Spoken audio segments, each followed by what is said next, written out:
Salut à tous, c'est Vincent, vous êtes sur Vincent Quête. Aujourd'hui je vous parle des parrainages pour la présidentielle. Il en faut 500 pour pouvoir se présenter. Alors qui, quand, quoi, comment? Je vous explique tout dans quelques secondes dans Objectif 2022, le format politique sur Vincent Quête. N'oubliez pas que vous pouvez liker et partager cette vidéo et vous abonner à la chaîne sans oublier la petite cloche pour ne rien manquer. Nous sommes à J-53 du premier tour de l'élection présidentielle. Bienvenue dans Objectif 2022. Merci d'être sur Vincent Quête.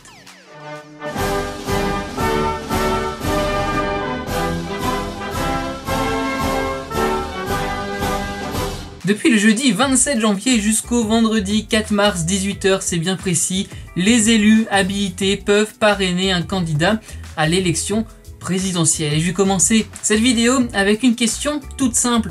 Pourquoi faut-il 500 parrainages pour être candidat à la présidentielle? Les 500 parrainages ont une vocation principale, oui, limiter le nombre de candidats à l'élection présidentielle. Si vous ne vous intéressez pas à cette élection ou à la politique plus globalement, vous avez quand même dû voir passer un très grand nombre de candidats déclarés, et il faut aussi rajouter tous les petits candidats, et je mets des guillemets à cette expression, ces candidats qui ont peu de chances d'arriver dans la dernière ligne droite avant l'Elysée. 500 parrainages pour avoir une expression démocratique saine, donc c'est vrai qu'il est plus simple de choisir entre une dizaine de programmes qu'entre 50, c'est beaucoup plus lisible, et une dizaine de programmes, ça laisse quand même de la place pour la diversité des idées. Mais 500 parrainages aussi pour assurer une certaine légitimité, car oui, les élus disent avec le parrainage si ce candidat est apte à se présenter. On peut y voir plusieurs raisons,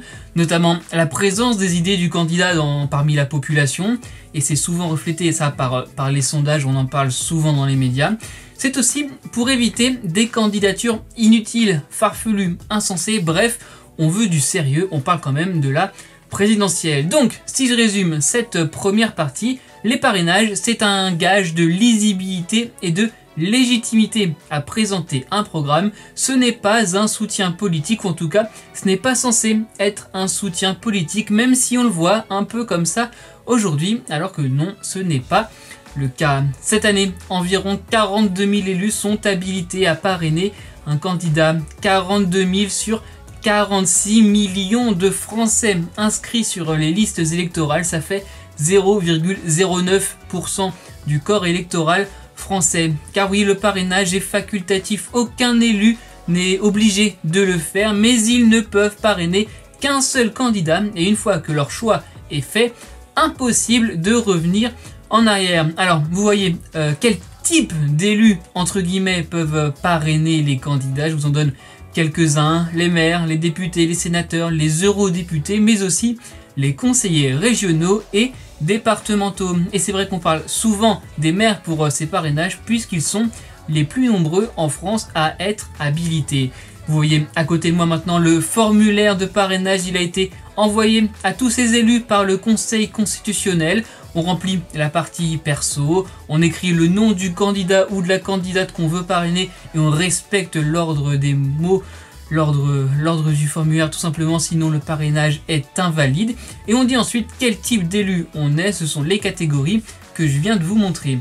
En 2017, environ 34% de ces élus ont parrainé un candidat. Ils étaient 36% en 2012, en tout cas dans près de 3/4 des cas, il s'agissait d'élus communaux et intercommunaux. Mais pourquoi si peu de parrainage? Un tiers seulement de tous ceux qui peuvent le donner l'ont fait il y a 5 ans. Revenons ensemble sur l'histoire du parrainage à la présidentielle. Vous le savez peut-être, ou je vais vous l'apprendre, il n'a pas toujours fallu ces 500 parrainages pour être candidat.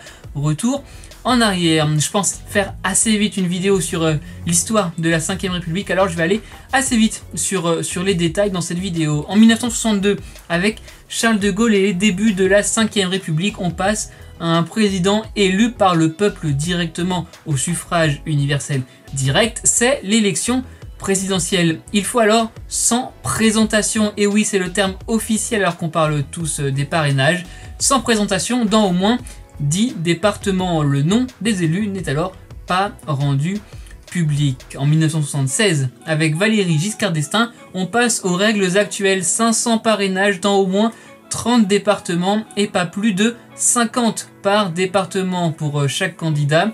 500 noms de parrains étaient rendus publics après tirage au sort. Le but en 1976, c'est de réduire le nombre de candidats après 12 prétendants en 1974. Vous le voyez à côté de moi, malgré les 500 présentations nécessaires, on reste sur une dizaine voire plus de candidats. En 2016, ça évolue encore un peu. Désormais, tous les parrainages sont rendus publics. On sait donc quel élu a présenté quel candidat.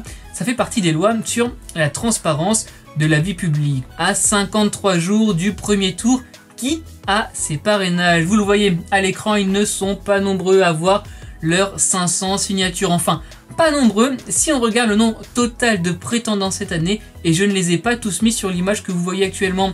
C'est vrai qu'ils sont nombreux cette année, en 2022. En tout cas, sachez que vous aussi, vous pouvez accéder à cette liste, car je l'ai dit juste avant, les parrainages sont désormais rendus publics et le Conseil constitutionnel dévoile tous les mardis et les jeudis jusqu'au 4 mars l'avancée de chaque candidat. Il y a un site dédié, je vous mets le lien dans la description. On connaîtra normalement le lundi 7 mars la liste officielle des candidats à l'élection présidentielle, une liste validée donc par le Conseil constitutionnel. Et c'est donc la fin de cette vidéo. Merci les amis d'avoir été au rendez-vous. Vous pouvez retrouver toutes les vidéos des objectifs 2022 dans la playlist. Le lien est dans la description. On s'abonne évidemment, on like évidemment, on partage si ça vous a plu cette vidéo. Je vous retrouve chaque semaine avec de nouvelles vidéos inédites. J'espère que vous serez là sur les réseaux sociaux. C'est @VincentQuête, on se parle quand vous voulez. N'hésitez pas si vous avez des idées de vidéos, je suis aussi là pour ça et ça me fera plaisir. Et surtout n'oubliez pas, soyez heureux, restez curieux.